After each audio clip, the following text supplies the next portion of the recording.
saja jenis-jenis tanda baca? Ada tanda titik, tanda koma, tanda seru, tanda tanya, tanda titik koma, tanda kurung, tanda petik, tanda garis miring, tanda titik dua, dan tanda elipsis. Apa saja jenis-jenis penomoran? Yang pertama, angka Arab, angka Romawi, huruf Yunani, angka desimal, angka sub, angka superskip.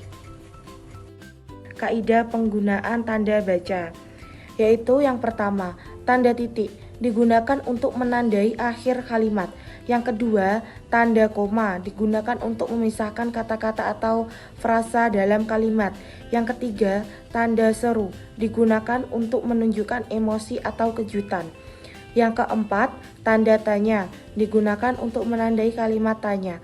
Yang kelima, tanda titik koma digunakan untuk memisahkan dua kalimat yang terkait. Yang keenam, tanda kurung digunakan untuk memasukkan informasi tambahan dalam kalimat.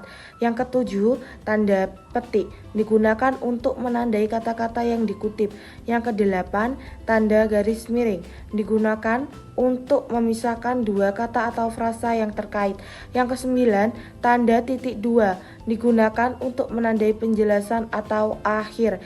Yang kesepuluh, tanda elipsis digunakan untuk menunjukkan jeda atau kalimat yang tidak selesai. Kaidah penggunaan penomoran. Kaidah penggunaan penomoran ada 7. Yang pertama, angka Arab yang digunakan untuk penomoran umum. Yang kedua, ada angka Romawi yang digunakan untuk penomoran khusus judul, bab, dan lain-lain. Yang ketiga, ada huruf yang digunakan untuk penomoran daftar. Yang keempat, ada huruf Yunani yang digunakan dalam konteks ilmiah atau matematika. Yang kelima, ada angka desimal yang digunakan untuk penomoran subbab. Yang keenam, ada angka sub yang digunakan dalam penulisan ilmiah atau matematika. Yang ketujuh, ada angka superskrip yang digunakan untuk penulisan pangkat atau eksponen. Contoh penggunaan tanda baca.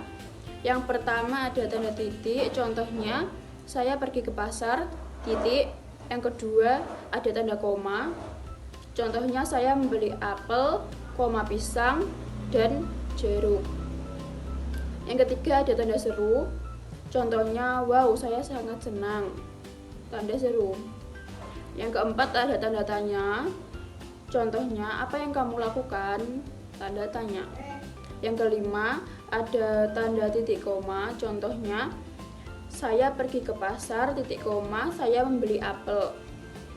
Dan yang keenam ada tanda kurung, contohnya saya pergi ke pasar, buka kurung, hari ini, tutup kurung.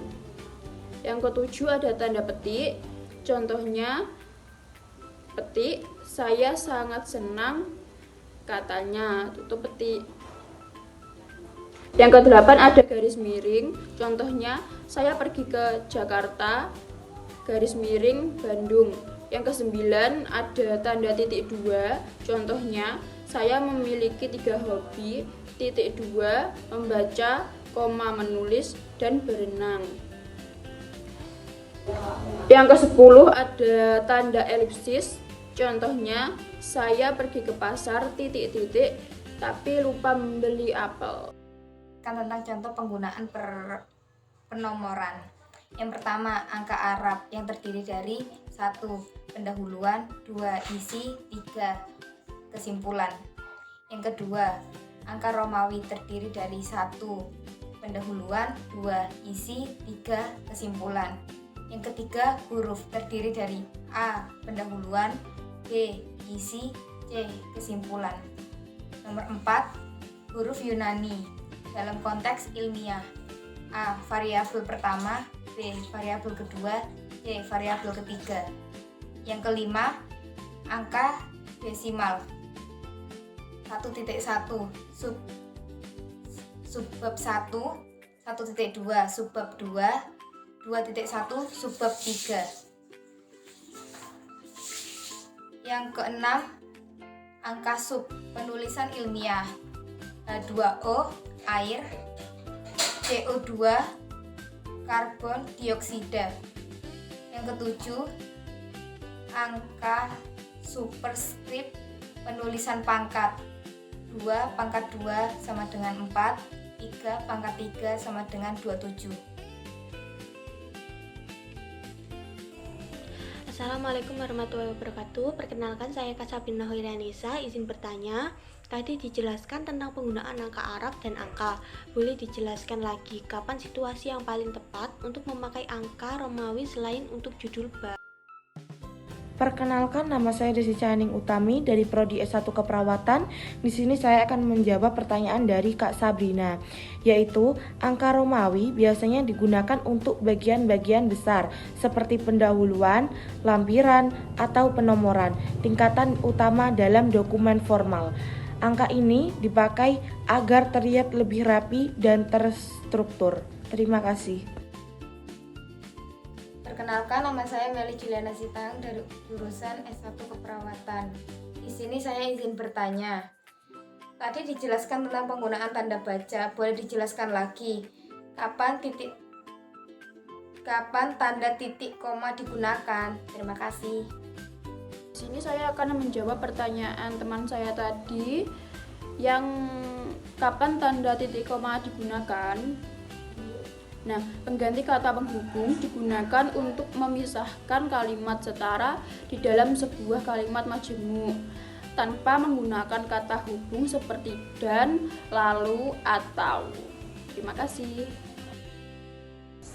Jadi, kesimpulan dari presentasi kami tentang kaidah penggunaan tanda baca dan penomoran adalah penggunaan tanda baca dan penomoran yang baik penting dalam penulisan karena dapat mempengaruhi kejelasan, keefektifan, dan kredibilitas tulisan. Dengan menggunakan tanda baca dan penomoran yang baik, penulis dapat membuat tulisan yang lebih jelas, efektif, dan mudah dipahami oleh pembaca, serta meningkatkan kredibilitas dan profesionalitas penulis.